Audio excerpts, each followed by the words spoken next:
E-mini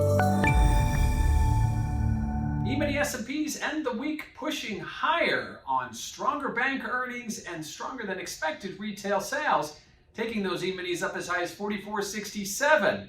Now, taking a step back, looking at that all-time high set on September 3rd, that's up at 45.49. So still a ways to go, but certainly have made a lot of ground up over the last several sessions. Month to date, we've seen E-minis up 4%, but a lot of that chunk has come over the last three sessions. So ending the week on a strong note, seeing their strongest week actually since July, going out just shy of that 44.67 high.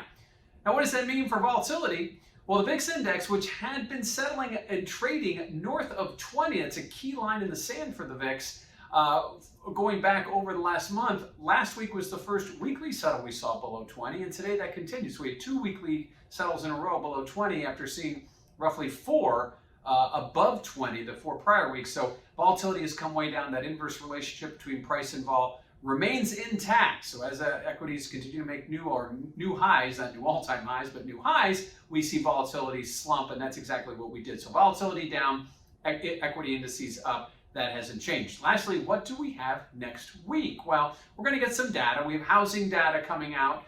We've got the Beige Book coming out. And we do have some Fed speakers. So there's a lot going on, as well as earnings, which will continue with some big names like J&J. Obviously, that's been in the news a lot lately. So keep an eye on the housing data, which is expected to be moderately weaker. The Fed Beige Book is going to give us sort of a snapshot of the different districts, and that will obviously not something that's going to move the markets, but either confirm that the economy is expanding or will show that things are struggling.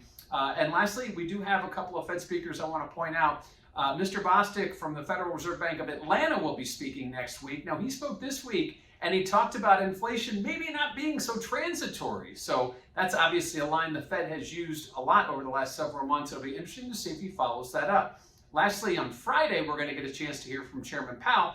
I didn't see this on the schedule last week, so it may have just been added. Clearly, I think he's going to want to jump into this inflationary talk, whether it's transitory or non-transitory, because he's been pounding the desk here over the last several months that it is, and that it is a temporary spike, not one that we'll see prolonged. So he speaks on Friday. Again, it could be something interesting to watch. Keep that on your calendar. So equities continue to push higher after a big 3-day move, taking us up as high as 44.67 in those E-minis, still shy of that all-time high, but a big move and the biggest we've seen in a week going back to July.